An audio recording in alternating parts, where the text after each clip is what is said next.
understanding that everything that I had constructed, not only did it fulfill me, not only was I not fulfilling my life purpose,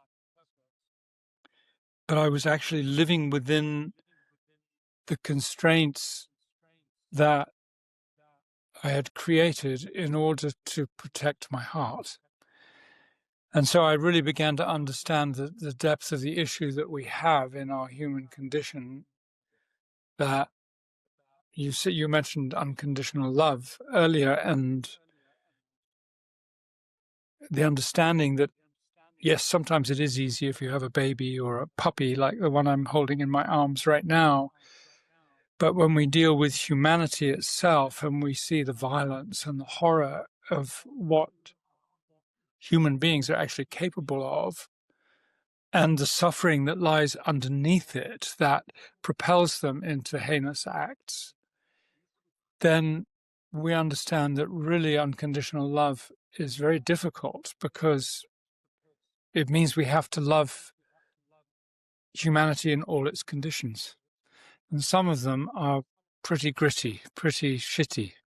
And that's a big journey. And it starts with self, right? It starts with us. So that means looking at our own dark side and the times we've hurt other people, and learning to forgive ourselves and to pick ourselves up. And there was that great quote that has lasted 2025 years, which was, or actually 2025 minus 33 years, which was, forgive them, for they know not what they do. And I think if we can achieve that with our own lives and our own being, then that really gives us a new platform to see life from, and a new perspective with which to engage with the world. Absolutely. I think that the idea of forgiveness and unconditional love, I completely agree with what you're saying, where it really starts within the self. And a concept that was gifted to me by a past guest of the podcast, she left this beautiful quote that was, "Dehumanization anywhere is a threat to humanity everywhere." And I've been thinking about how often we dehumanize ourselves. We are the first ones to strip ourselves of our own humanity. And then that makes it easier and easier for us to dehumanize others, because we've taken that humanity away from ourselves. And I think that, yeah. Yeah, I think that's so profound, what that quote and what you just articulated. It begins here. It begins here at home. And that's the whole principle of the book, of course, is that no matter what the chaos might represent outside, our opportunity is to find the calm space in the middle, but also then that creates the resilience and the robustness to have agency and the power to co-create with life, rather than just be at the end of the tail of the dog and be whipped around. Right.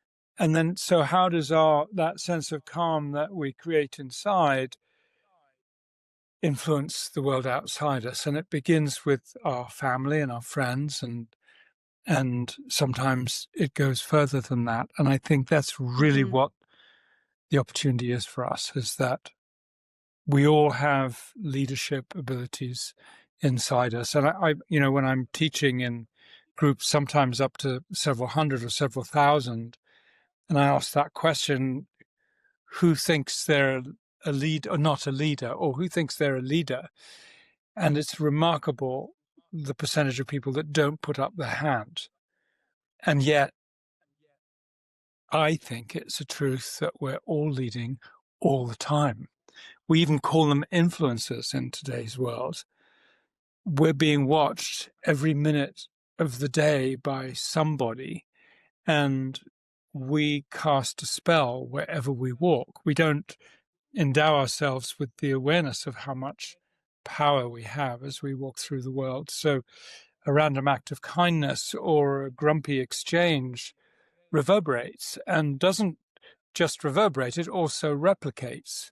So we can look at every moment in our lives as an opportunity to be either a part of the problem or be a part of the solution. And that's a big responsibility. No matter what might have gone wrong in our lives, that opportunity never, ever changes. And it's Yes. continually there for us. Absolutely. And I think that this almost impossible obligation is also the greatest calling that we all have. And you talk in the book a little bit about purpose.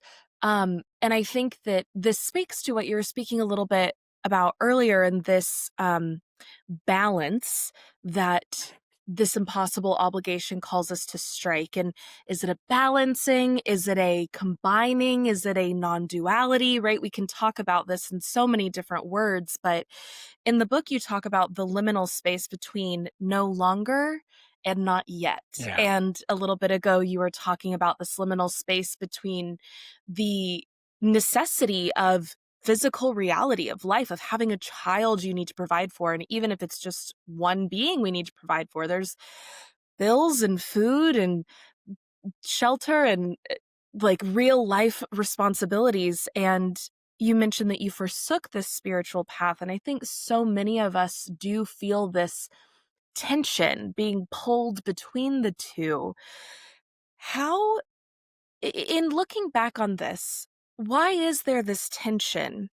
And is there a way that we can you talk about bridging the gap between several things in the book, and we'll get into some of that inner child stuff here in a moment because I think it's so juicy and beautiful. But how do we bridge the gap between this work of being spiritual beings having a human experience? And is that gap just an illusion and we can hold both at the same time?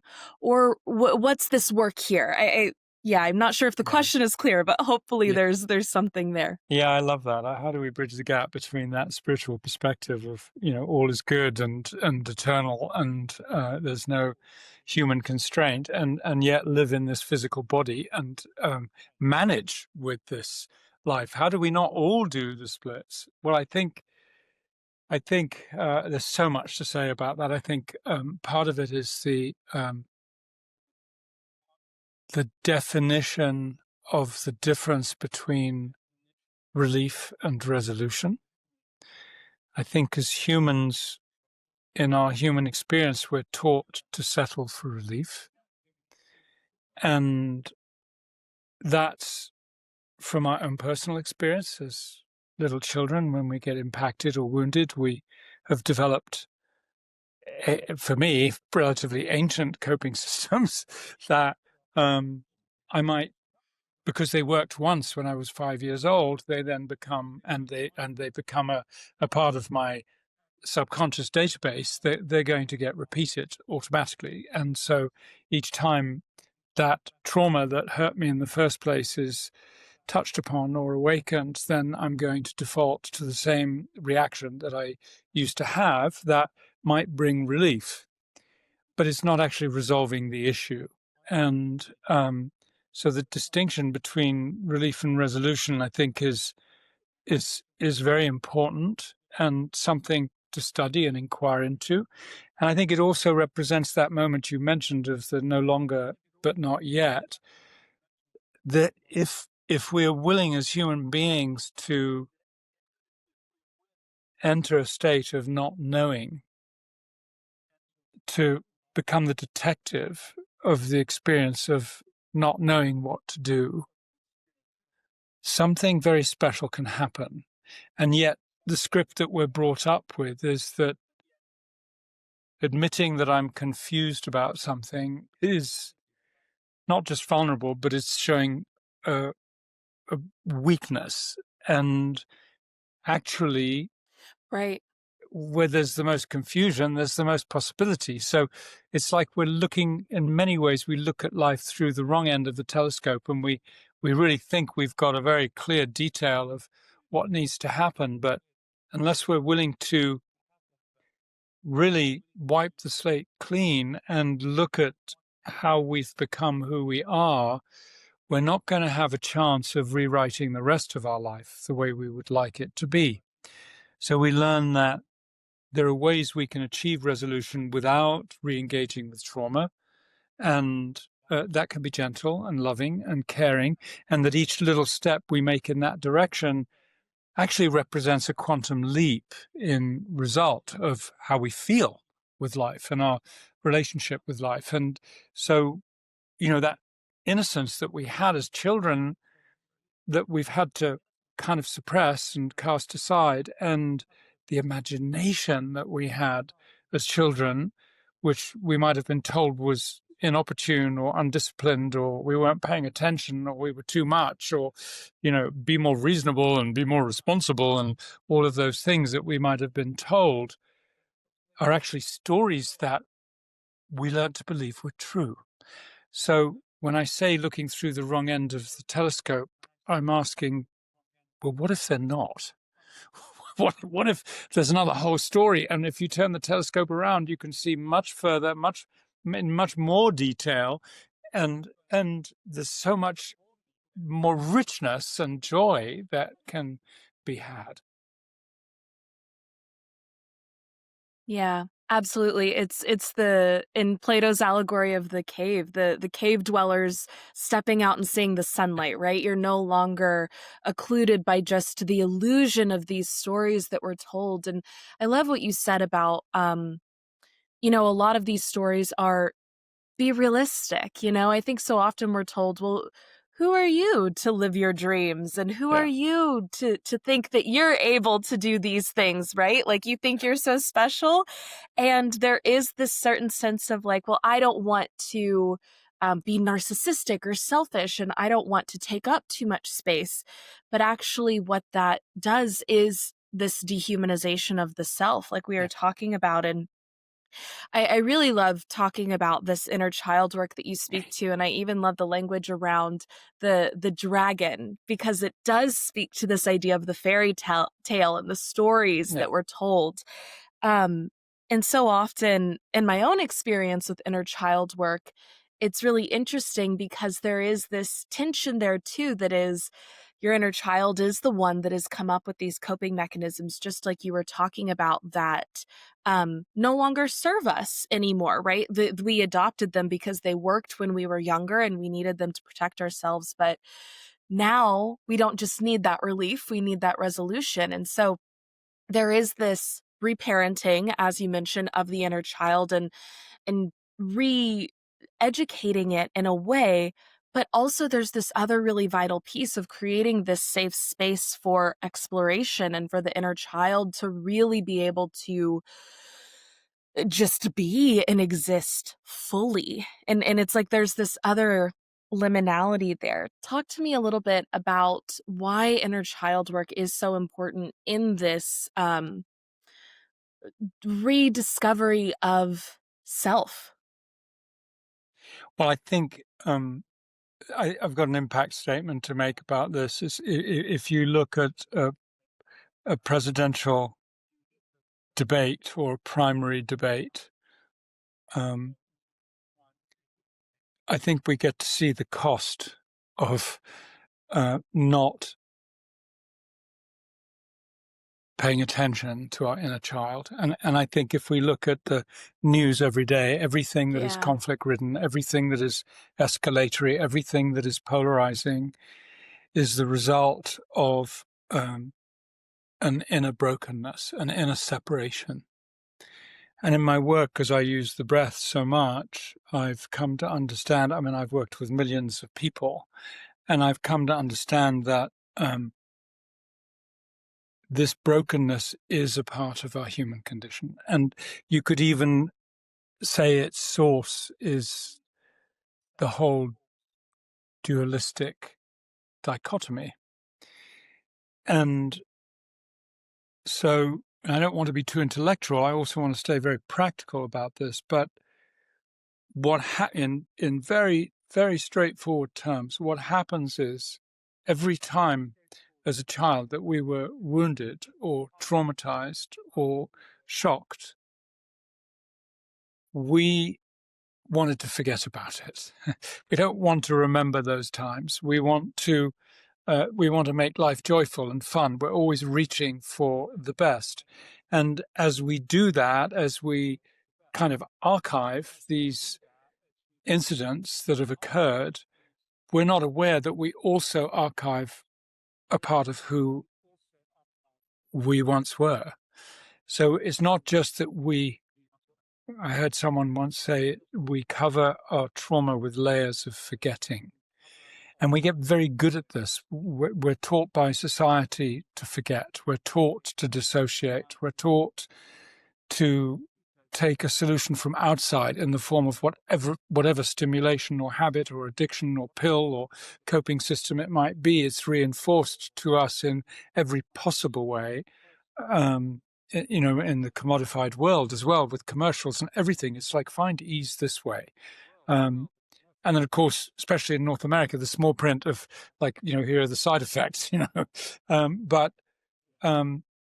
then this is the coping. This is the relief that we've learnt to seek as a solution. And somehow we dramatize this to the point that I can't reconcile with parts of who I am because I have to remember the trauma itself. And I can't afford that. I cannot afford to go back to the time that I was sexually abused, or that I saw my mother or my father hurt or wounded, or I was in an accident, or I can't face that. But what we don't realize is the cost. And that's when we almost literally throw out the baby with the bathwater.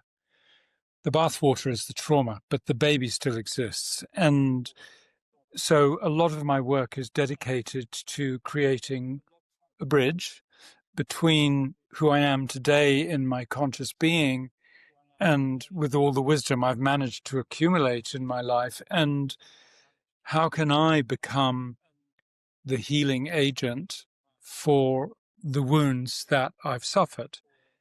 Dan Siegel said something very valuable, I think, which was that we cannot put ourselves back together until we understand that we're separate from ourselves. And so each of these incidents, these traumatic incidents that we suffer, creates more and more fragments of who we are. And, I do this in a lot of my classes. We examine all the different personalities we've had to invent in order to cope with life. So, I'm the teacher, and maybe I'm the guru, and I'm the one who's ashamed. I'm the odd one out. I'm the winner. I'm the loser. I'm the victim. I'm the hero. All the different characters we invent to be able to navigate through a very, very tough human journey. And when you think about all those inventions, those constructs, and you also think about all the fragments that I've had to leave behind, begin to ask, well, who's meeting who?